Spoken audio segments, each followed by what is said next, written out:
Most people get a little bit of success, man. They are able to pay their bills. They're able to buy a car. They're able to live in a decent house. They're able to compete with their high school buddies or their circle of friends, and they're doing okay in that circle of friends. And that's where they stay. And they stay there until they die. And I want you to think about that. That's how people get in ruts. And the only difference between a rut and a grave is the depth of the hole.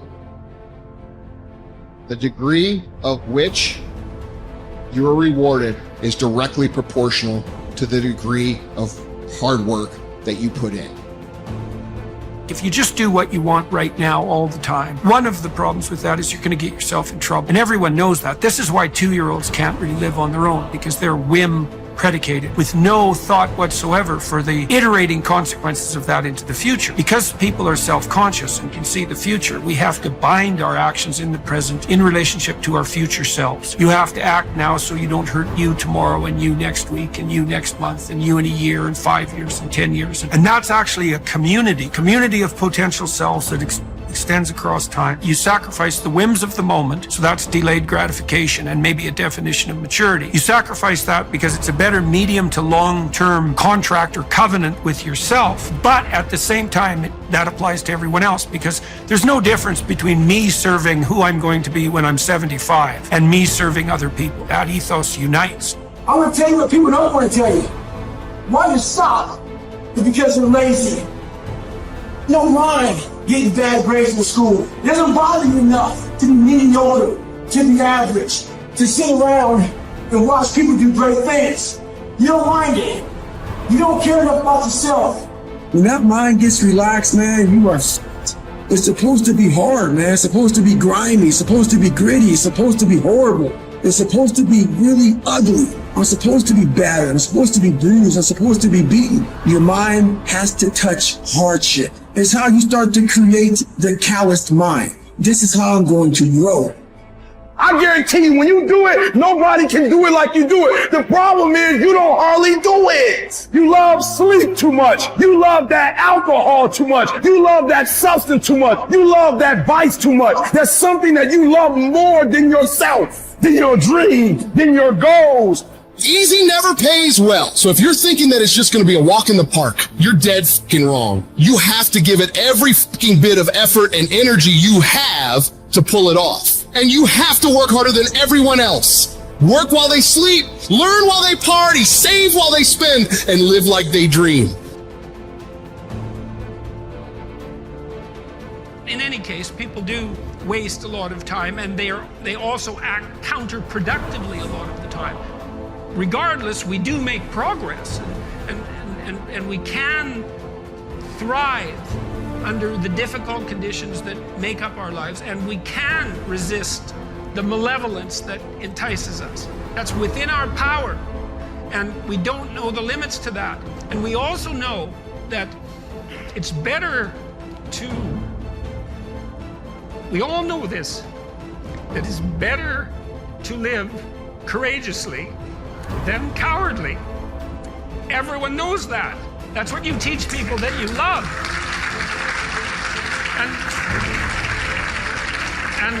And we know that it's better to live truthfully than in deceit.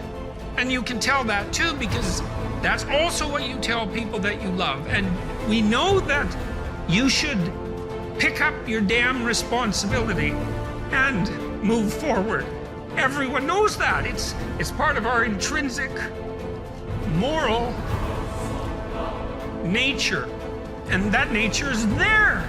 And it's not difficult to communicate to people about this. Like, everyone knows that you wake up at 3 in the morning when you've let your life go off the rails, and that you berate yourself for your uselessness and your cruelty and your failure to take the opportunities that are in front of you. And if you were the master in your own house, in some sense, the captain of your own destiny, if there was no intrinsic nature, well, that would never happen. You'd just let yourself off the hook. There'd be no voice of conscience tormenting you. But no one escapes from that. And what that indicates to me is that, at least psychologically, we live in a universe that's characterized by a moral dimension, and we understand that well, and that moral failings have consequences, and that they're not trivial. They destroy you. They destroy your family. They destroy your community. And you can tell people that, and they listen because they know. They don't know they know.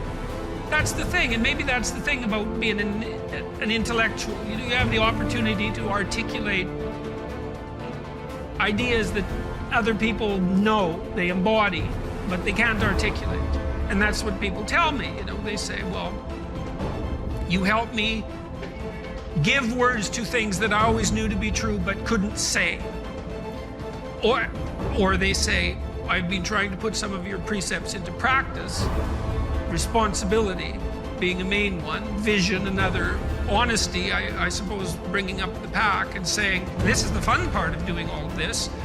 Fun is a weak word. That it's the remarkable part of doing all this. I mean, I have people tell me constantly wherever I go. It's so delightful that, they were in a pretty dark place, and they tell me why. And there's plenty of dark places in the world, and they decided, well, maybe they were going to develop a bit of a vision and take a bit more responsibility and start telling the truth and putting some effort into something. And they come up and they say, well, you can't believe how much better things are. First say to yourself what you would be, and then do what you have to do. If you aren't happy with who you are, you first need to identify who it is that you desire to be. Without determining the destination you're trying to get to, you're probably not going to arrive there. The next step after you figure out who you want to be in your life is to take the necessary steps towards this goal.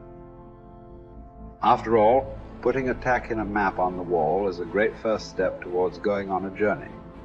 But that's only the first step. In order to achieve the good life that you want to live, you will need to exercise your will and do what you have to do to make your dream a reality. Now I will explain how you can recognize that you are not wise. The wise man is full of joy, cheerful and calm, undisturbed. He lives on equal terms with the gods. Now examine yourself.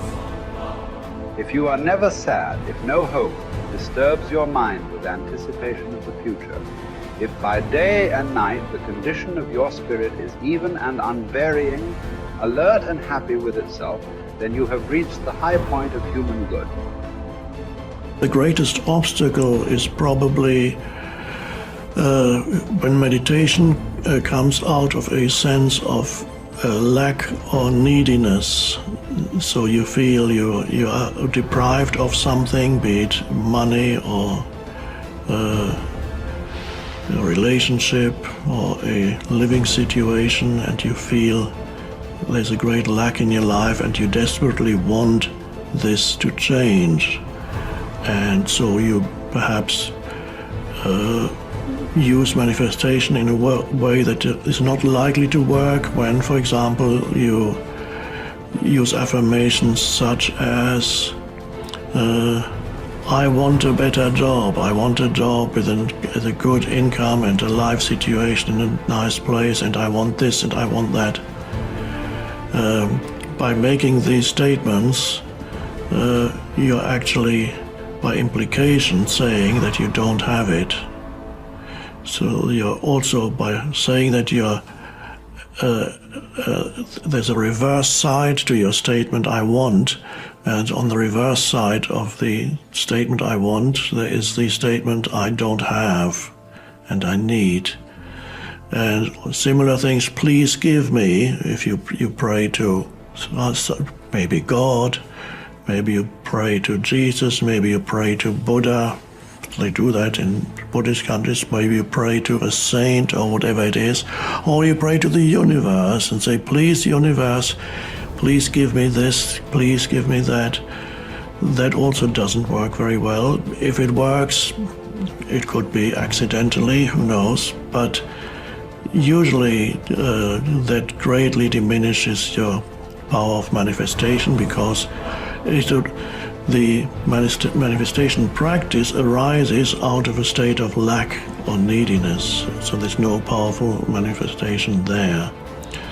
The secret of manifestation is expressed in one simple statement by Jesus, and that encapsulates all the books that have been written on manifestation and will ever be written on manifestation. It's just one simple sentence. It says, when you pray for something, believe that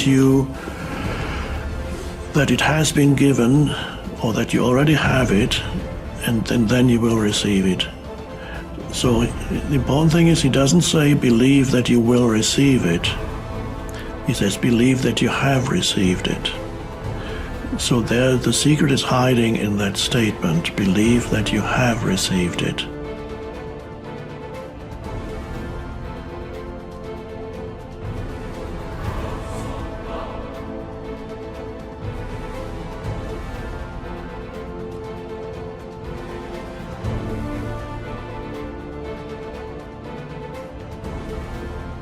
Today is another good day.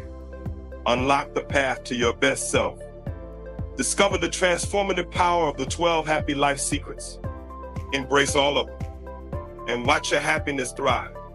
Remember, your happy life is an inside job.